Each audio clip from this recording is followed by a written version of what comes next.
All right, everyone, welcome back. So, our 2024 trade deadline previews continue on today with the Seattle Kraken. So, the Kraken are a team that is in a weird spot in that Pacific Division. They're battling for a wild card spot currently, and they got to get to the point where at the end of the month they ask themselves the question, do we buy or do we sell necessarily? So, as of today, the Kraken are currently 22, 21, and 10 for 54 points. They are 6th overall in the Pacific Division.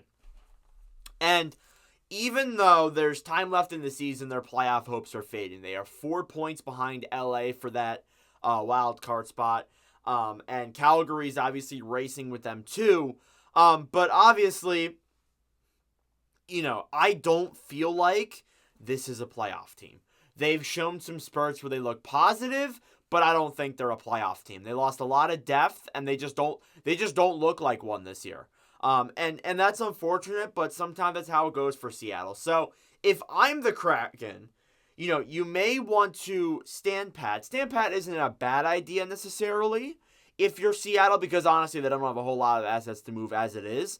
However, there are some that you could sell. You could possibly sell. Now, they have $1.4 million in projected cap space.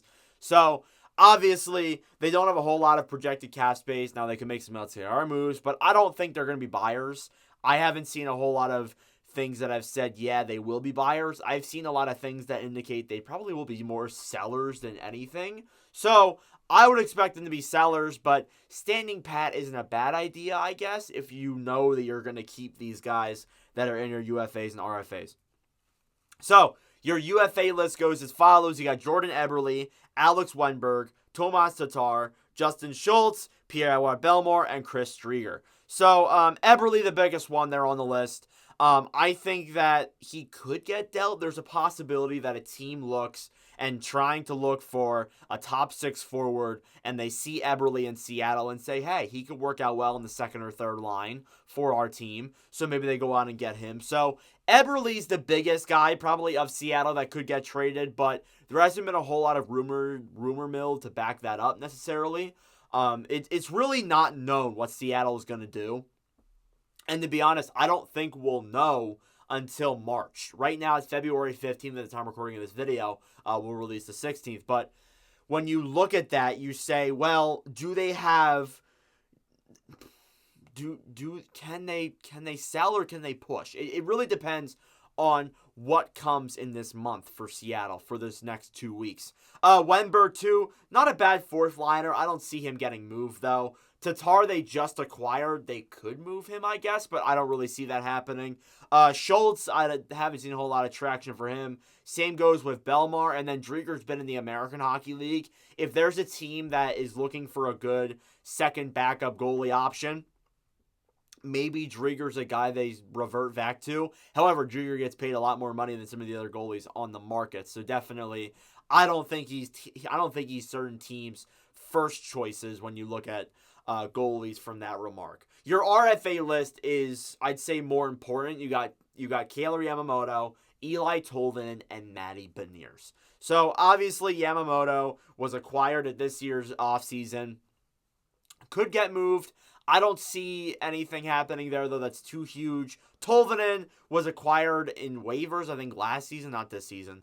He may get dealt. That's a possibility, but I don't really see it. He's been a solid young player for them. And then Beniers as well. Beniers obviously not going to get traded. He's in that sophomore slump. We'll talk about him more in our 2024 review when that happens, whenever that happens in either April or June. We'll find out. But obviously with Beniers, he's a guy that's going to stay.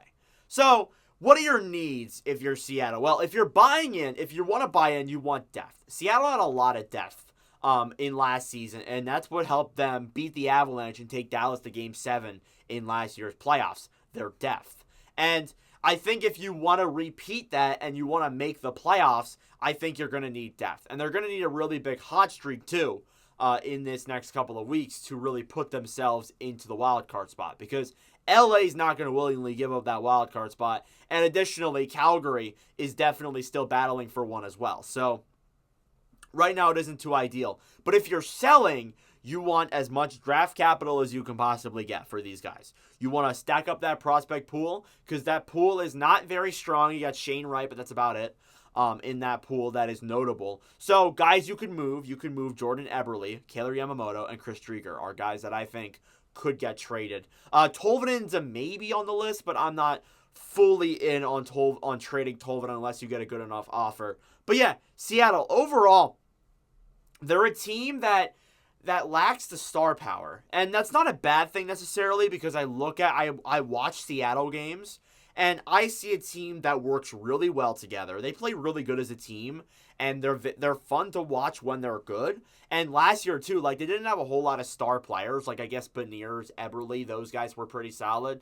But besides that, it was a lot of just misfits and guys who were playing as a team and kind of had a chip on their shoulder. And it seems like it's that this year, too. And then in that 8-game winning streak and that point streak they went on earlier in the season, including the Winter Classic, that was some very fun Seattle hockey to watch. I watched a few of those games down the stretch.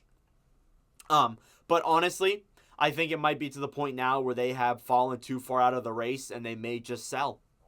Nothing wrong with that. And I don't think Seattle fans should be mad either because I think that this team is still heading in the right direction regardless of missing the playoffs. And honestly, if they do miss, it's not bad to have another top 15 draft pick. So anyways, let me know your thoughts in the comment section down below. Thank you all for watching. If you enjoyed, make sure to leave a like. Hit that subscribe button down below. I greatly appreciate it. But anyways, thank you all for watching, and I'll see you guys in the next video. Adios.